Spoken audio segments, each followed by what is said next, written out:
नमस्कार। मैं आशीष राठौर आपका फिर से एक बार स्वागत करता हूं। पूरी कांग्रेस पार्टी की कार्यकर्ता को लेकर के, सांसद को लेकर के, प्रवक्ता को लेकर के, इन तमाम लोग मिल करके हाथ पैर धो करके पीछे पड़ गए हैं नरेंद्र मोदी जी के।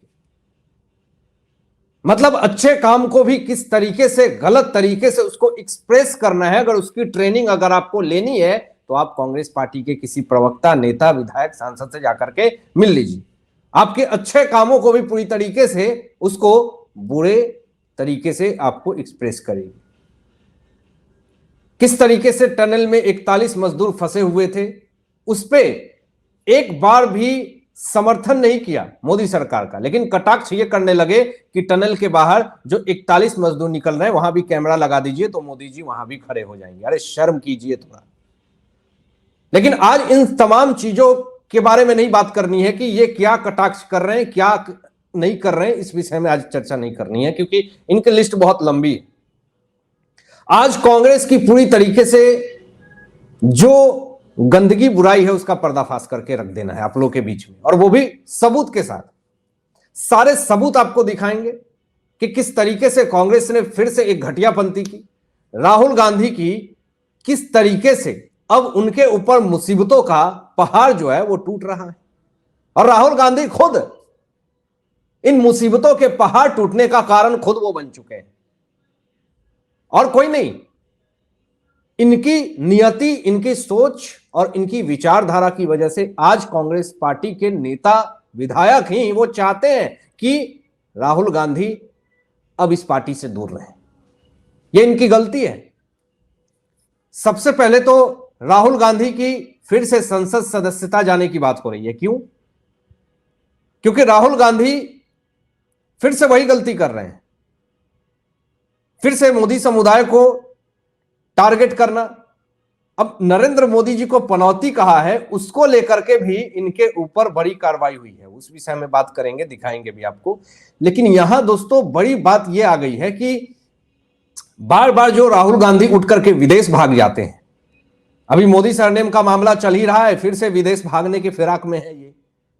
सुब्रमण्यम स्वामी पूरी तरीके से बीच में आ चुके हैं, और सुब्रमण्यम स्वामी का यह बहुत बड़ा कथन है कि इनका पासपोर्ट जो है वो जब्त कर लेना है, और पासपोर्ट जब जब्त होगा तो राहुल गांधी जो बार बार इनके ऊपर कोई भी गाज गिरती है, कोई भी समस्याएं अगर इनके ऊपर आती है तो ये सीधा विदेश भागते हैं।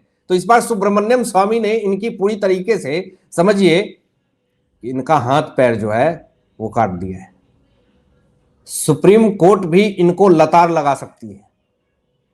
पासपोर्ट जब जब्ती हो जाएगी तो ये कहीं भी भाग नहीं पाएंगे जब तक मामले की सुनवाई चल रही है। ये विदेश भागने की फिराक में हमेशा रहते हैं, और मोदी सरनेम केस में बच पाना राहुल गांधी का इतना आसान नहीं है। और इधर अमित शाह ने एक ऐसा नियम कानून लाने की बात कह दी है, सीएए लागू करने की बात कर दी है, यानी जो भी घुसपैठिए है उसकी नागरिकता खत्म करने की बात कर दी है। तो लोग तो ये कहते हैं कि राहुल गांधी इटली से आए हुए हैं, सोनिया गांधी इटली की हैं, यानी ये भी घुसपैठिए हैं। ट्विटर पे ये बातें चल रही हैं, तो इनकी भी नागरिकता जो है वो खत्म होनी चाहिए। जब भी सीएए लागू होगा तो जो माओवादी, उग्रवादी, जो घुसपैठिए जो बैठे हुए हैं इस भारत देश में, उनकी बहुत ज्यादा किरकिरी होने वाली है। लेकिन दोस्तों अब जरा आपको दिखाते हैं कि किस तरीके से कांग्रेस जो है वो घटियापंथी पे नीचे उतर चुकी है। उस घटियापंथी की सीमा को पूरी तरीके से लांग करके रख दिया है कांग्रेस ने। जरा ये देखिए, आपके सामने स्क्रीन पे मैं शेयर कर रहा हूं, जरा इसको देखिएगा। ये कांग्रेस ने फिर से एक नीच हरकत करी, और कांग्रेस क्या कि नरेंद्र मोदी जी के कंधे पे बैठे हुए अडानी, और कांग्रेस ने ट्वीट किया कि वो वाली संपत्ति मुझे चाहिए। यानी टारगेट आप समझ रहे हैं ना, टारगेट किसे किया जा रहा है? अडानी को कंधे पे बैठा दिया गया नरेंद्र मोदी जी के, और अडानी जो जो कह रहा है कि वो मुझे चाहिए, वो मुझे चाहिए, वो संपत्ति चाहिए, वो सब मुझे चाहिए, नरेंद्र मोदी जी उसे वो सब दे रहे हैं। टारगेट समझिएगा, ये टारगेट किया जा रहा है, और ये बहुत बड़ा टारगेट है। और इस फोटो के थ्रू बहुत सारी चीजें कही जा रही है। अब फोटो के थ्रू ही मैं बहुत सारी चीजें आपको समझाने की कोशिश करूंगा। तो जरा ये तो कटाक्ष आपने देख लिया। ये कटाक्ष करे तो बहुत अच्छा, लेकिन जब इनके ऊपर कटाक्ष होती है तो इन्हें मिर्च लगती है, पेट में दर्द और ममोर जो है वो शुरू हो जाता है। अब जरा देखिए यहां पे बात क्या आई कि ट्विटर हैंडल पे एक फोटो शेयर कर दी गई अरुण यादव की तरफ से, और उसमें सोनिया गांधी है और राहुल गांधी है, दोनों एक दूसरे के हाथ को पकड़े हुए हैं। और आपको मैं डिटेलिंग में दिखाता हूं नीचे क्या लिखा हुआ है कि 2024 के बाद ये इटली जा रहे हैं। इस फोटो में यही दिखा रहा, यही शो हो रहा है कि 2024 के बाद जो है सोनिया गांधी और राहुल गांधी जो है वो इटली निकल रहे हैं। इसका मतलब क्या है? इसका मतलब यह है कि 5 राज्यों में पूरी तरीके से, चलिए तेलंगाना को छोड़ दीजिए, लेकिन 4 राज्यों में पूरी तरीके से बीजेपी की सरकार आ रही है।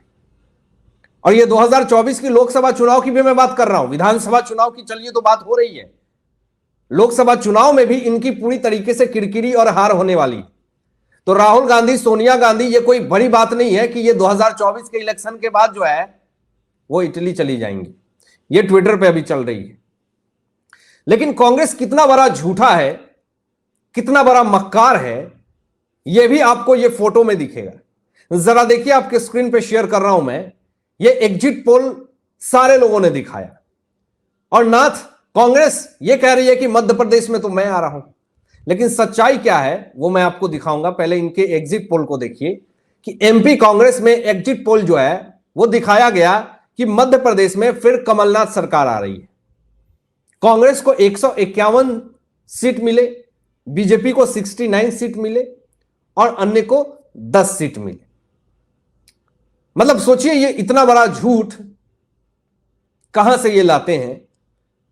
और आपको यह भी मैं दिखाऊंगा कि कैसे इन लोगों ने इतनी घटिया हरकत करी। सच्चाई आखिर क्या है ये आप लोगों के बीच में प्रस्तुत करना जरूरी है।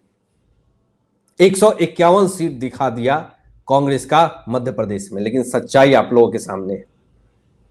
ये देखिए, टोटल 200 सीट है मध्य प्रदेश में, 151 सीट जो है वो बीजेपी को मिली है और कांग्रेस को 74 सीट मिला है, अदर को 5। लेकिन अपनी इज्जत को बचाने के लिए कांग्रेस जो है मध्य प्रदेश में कुछ भी अनाप शनाप एग्जिट पोल जो है वो एक्सप्रेस कर रही है, दिखा रही है कि मैं मध्य प्रदेश में जीत रहा हूं। लेकिन ये बिल्कुल ही गलत है। तथ्यात्मक तरीके से एग्जिट पोल अपने हिसाब से दे देंगे तो क्या वो सही हो जाएगा? हर कोई अपने हिसाब से एग्जिट पोल दिखा रहा तो ये क्या सही हो जाएगा? लेकिन यहां पर जो एग्जिट पोल दिखाई गई है न्यूज 24 की तरफ से वो पूरी तरीके से तथ्यात्मक है, सही है, और उसी के आधार पर यह बात कही जा रही है। रिपब्लिक भारत पे भी देख लीजिए कि मध्य प्रदेश में प्रचंड जीत से, प्रचंड बहुमत से शिवराज सिंह चौहान की सरकार आने वाली है। और इतनी बौखलाहट क्यों है कांग्रेस में ये भी आपको दिखा देते हैं। देखिए क्या स्थिति हो गई है। जब से एग्जिट पोल सामने आया है तब से कांग्रेसी जो है वो पूरी तरीके से बौखलाए हुए हैं, राहुल गांधी पूरी तरीके से बौखलाए हुए हैं। देखिए यहां पे तमाशा, एग्जिट पोल के सामने आने के बाद कांग्रेस को विधायकों को लेकर के डर सताने लगा है। यहां पे कर्नाटक के डिप्टी सीएम डीके शिव कुमार ने कहा कि हम 5 राज्यों के विधायकों को संभालने के लिए तैयार हैं। सोचिए ये वाली स्थिति हो गई है। सारे विधायक को संभालने की ये कोशिश में है, सारे विधायक को एकजुट करने की कोशिश में है। इन्हें डर है कि कहीं विधायक सारे एक मिल करके कहीं बीजेपी की लहर में ना बह जाएं, फिर कहीं बगावत ना हो जाए, फूट ना पड़ जाए, लोग इस्तीफा ना दे दें। ये वाली स्थिति आ गई है पूरी तरीके से कांग्रेस में। ऐसा काम करते ही क्यों है आप लोग कि आपके नेता मंत्री विधायक आपके फेवर में काम नहीं करते। पूरी तरीके से एक लहर जो है वो मोदी की लहर फिर से ये चुनाव में, विधानसभा के चुनाव से ये शुरुआत हो चुकी है और लोकसभा चुनाव में ये पूरा बवंडर मचेगा। देखिएगा लोकसभा चुनाव में बवाल हो जाएगा और इसका पूरी तरीके से खामियाजा जो है वो कांग्रेस को भुगतना पड़ रहा है। अब जरा देखिए, आपको आगे लेकर के चलते हैं। मिर्च क्यों नहीं लगेगी? मिर्च कांग्रेसी को क्यों नहीं लगेगी? ये फोटो जो भी देखेगा उसे भी मिर्च लगेगी। जो विपक्ष है, जो इंडी अलायंस है, जो पूरी तरीके से एक विपक्ष की गठबंधन बना करके बैठे हुए हैं, उन्हें मिर्च क्यों ना लगेगी? ये फोटो देख करके आपको दिखाते हैं। ये आज दोस्तों सुबह सुबह फोटो आई। दुबई में नरेंद्र मोदी जी पहुंचे हुए थे और नरेंद्र मोदी जी से लोगों ने कैसे मुलाकात करी और चारों तरफ 400 पार 400 पार के नारे लगे, भारत माता की जय के नारे लगे, मोदी मोदी के नारे लगे। इस बीच में फोटो मैं आप लोगों से शेयर कर रहा हूं, ये देखिए कितना क्रेज है लोगों में नरेंद्र मोदी जी को लेकर के दुबई में। ये देखिए इतना कोई सेलिब्रिटी में भी, कोई फिल्म स्टार के भी इतना क्रेज नहीं होता होगा जितना आपको इस फोटो में दिख रहा है, इतना रिस्पेक्ट दिख रहा है। अब देखिए इतना ज्यादा फैन फॉलोइंग मोदी जी की दुबई में, वहां की जनता पूरी तरीके से सपोर्ट कर रही है, समर्थन कर रही है। तो फिर क्यों ना कांग्रेसी की मिर्च लगेगी, क्यों पेट में क्यों दर्द और मरोड़ क्यों नहीं शुरू होगा? जरूर होगा। और ये दर्द और मरोड़ जो है वो पूरी तरीके से अंदर ही अंदर उत्पन्न हो रहा, वो शुरू हो रहा। अब जरा दिखाते हैं आपको, अब इनके नेता ही, कांग्रेसी के नेता ही पूरी तरीके से अब विरोध कर रहे हैं कांग्रेस का। देखिए जरा, मैं आपके बीच में प्रस्तुत कर रहा हूं। ये आचार्य प्रमोद कृष्णन है, कांग्रेस नेता। ये कहते हैं कि कांग्रेस नेता का मोदी पर बड़ा बयान ये दिया उन्होंने, कहा कि मोदी से विपक्ष बेमतलब का नफरत करता है। मोदी से नफरत करते करते विपक्ष यह भूल गया है कि वो भारत से नफरत करने लगा है। यह बहुत ही फैक्चुअल बात है दोस्तों। आज स्थिति क्या हो गई है विपक्ष की? आज विपक्ष मोदी विरोध में देश विरोधी हो गया, हिंदू विरोधी हो गया, देश से नफरत करने लगा। और देश से नफरत करने वाले और देश के दुश्मनों से भी जाकर के हाथ मिला लिया। ये वाली स्थिति हो गई है आज देश विरोधियों की, कांग्रेस नेता की और विपक्ष की। और ये मैं बात नहीं बोल रहा, ये कांग्रेस के एक नेता बोल रहे हैं। तो सोचिए कि क्या स्थिति हो गई है। कभी भी फूट पड़ सकती है, कभी भी बगावत आ सकता है। और इसका खामियाजा कौन भुगत रहा, ये भी जरा देख लीजिए। इसका खामियाजा राहुल गांधी भुगत रहे हैं। देखिए जरा, मोदी सरकार के खिलाफ इन्होंने पनौती शब्द का प्रयोग किया था। चुनाव आयोग की तरफ से इनको नोटिस मिल चुका है। आगे देखिए, सबसे बड़ा झटका इनको यह मिला, रक्षा मंत्रालय ने नौसेना हवाई अड्डे पर राहुल गांधी को विमान को उतरने की अनुमति नहीं दी। यह सबसे बड़ा, रक्षा मंत्रालय से नौसेना हवाई अड्डे पर राहुल गांधी की विमान को नहीं उतरने की अनुमति देना कांग्रेस के लिए सबसे बड़ी बेइज्जती का कारण हो गया। और कांग्रेस जो है वो सिर पीट के रह गई। कांग्रेस ने सोचा नहीं था कि ऐसा बेइज्जती होगा, राहुल गांधी ने ऐसा सोचा नहीं था कि ऐसी बेइज्जती होगा। जातिवाद, धर्म के नाम पे वोट बटोरने वाले मोदी सरकार के स्टेटमेंट को आप सुनेंगे तो कांग्रेस का हर एक नेता अपना सिर पकड़ के बैठ लेगा, वो गोदी मीडिया अपना सिर पकड़ के बैठ लेगा। आखिर ऐसा मोदी जी ने ऐसा क्या स्टेटमेंट दे दिया? वो स्टेटमेंट आपको दिखाते हैं। जाति के नाम पे, धर्म के नाम पे बीजेपी वोट नहीं बटोरती है। जाति के नाम पे, धर्म के नाम पे कांग्रेस ने हमेशा राजनीति करी है और ये हमेशा करेंगे। 70 सालों से यही करते आ रहे हैं। लेकिन भारत देश के प्रधानमंत्री मोदी सरकार की जो स्टेटमेंट है, जो मोदी सरकार की जो बयान है, वो देख करके आपको भी अंदर से ये इच्छा करेगा कि एक सैल्यूट तो बनता है। जरा देखिए वो स्टेटमेंट, मैं आप लोगों के बीच में प्रस्तुत कर रहा हूं। वो स्टेटमेंट आप देखिए, बीजेपी के ट्विटर हैंडल से, officially Twitter verified Twitter handle से यह बात कही गई है कि मेरे लिए देश की सबसे बड़ी 4 जातियां हैं, गरीब, युवा, महिलाएं, किसान। आज तक ऐसा किसी भी प्रधानमंत्री के मुंह से नहीं सुना हो कि देश की सबसे बड़ी 4 जाति, जिसमें गरीब, युवा, महिलाएं और किसान का नाम किसी ने बोला।